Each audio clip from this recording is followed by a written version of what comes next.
Speed broadcasting news द्वारा संचालित BBC breaking news के समस्त दर्शकों एवं श्रोताओं को सत्य प्रकाश चौबे का नमस्कार। प्रस्तुत है आप सभी के लिए 18 अप्रैल 2026 दिन शनिवार की ताज़ा खबर। जम्मू कश्मीर में भूकंप के लगे तगड़े झटके। प्राप्त सूचना अनुसार जम्मू कश्मीर में शनिवार को भूकंप के झटके महसूस किए गए। बताया जा रहा है कि कश्मीर घाटी के कई हिस्सों में रहने वाले लोगों ने हल्के झटके महसूस होने की बात कही। हालांकि अभी तक किसी तरह के नुकसान या चोट की कोई तत्काल रिपोर्ट नहीं है। भूकंप का केंद्र अफगानिस्तान के बदाखशान क्षेत्र के जायबक में बताया जा रहा। अफगानिस्तान में भूकंप की तीव्रता रिक्टर पैमाने पर 5 मापी गई।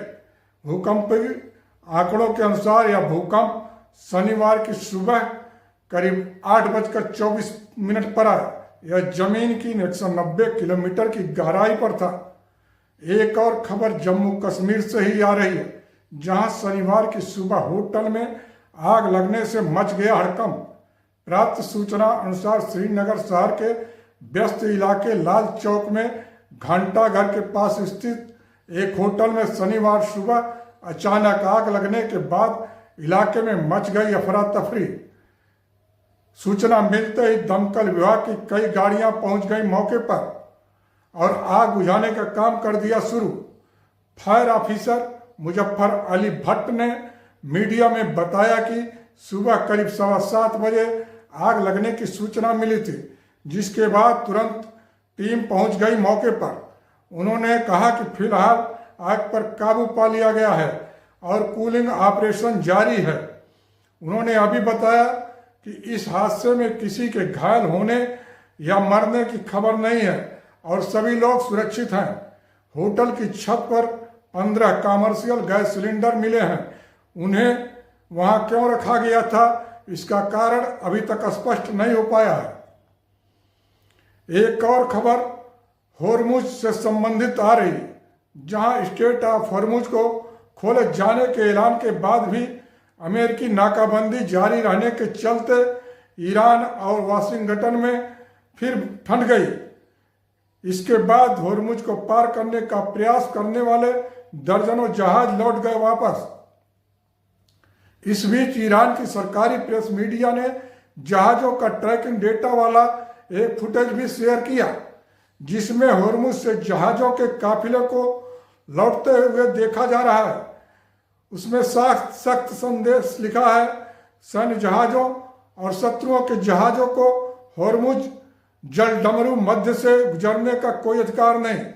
इस संदेश और होर्मुज से लौटते जहाजों को देखने से साफ पता चल रहा है कि ईरान ने फिर से स्टेट ऑफ होर्मुज को बंद कर दिया है। हालांकि अभी तक होर्मुज बंद करने की कोई आधिकारिक सूचना नहीं आई है। होर्मुज खुलने के बाद भी जलडमरू मध्य से ऐसे वक्त में जहाजों को लौटते हुए देखा जा रहा है, जब ईरान ने ट्रंप को धमकी देते हुए कहा था कि अगर अमेरिका ने अपनी नाकाबंदी नहीं हटाई तो स्टेट ऑफ होर्मुज को फिर से कर दिया जाएगा बंद। वहीं डोनाल्ड ट्रंप ने बयान दिया है कि जब तक ईरान के साथ फाइनल समझौता नहीं हो जाता, तब तक अमेरिकी सैनिक होर्मुज में नाकाबंदी को रखेंगे जारी। ऐसे में ईरान और अमेरिका के बीच फिर से तगड़ा विवाद छिड़ गया है।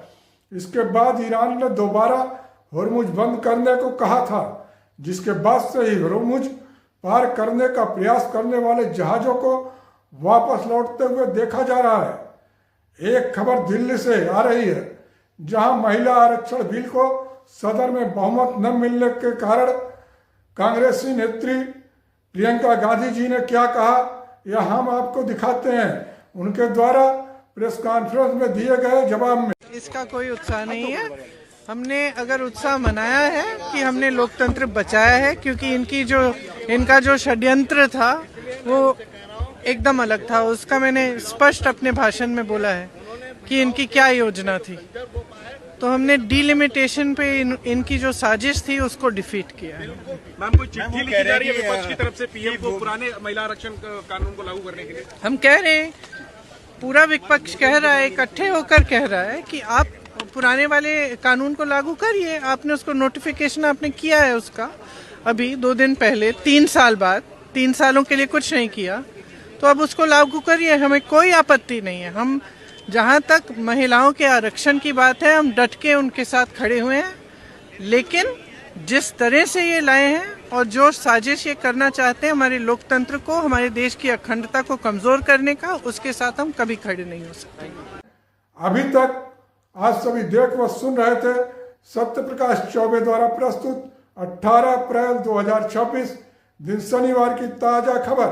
अब हम आपसे लेते हैं विदा, लेकिन उससे पहले हम आपसे अपेक्षा रखते हैं कि ताजी सच्ची खबरों को देखने व सुनने हैं आप सभी बने रहिए हमारे साथ, देखते रहिए हमारे YouTube चैनल को। कल पुनः हम आपके लिए लेकर प्रस्तुत होंगे 19 अप्रैल 2026 दिन रविवार की ताजा खबर। तब तक के लिए नमस्कार।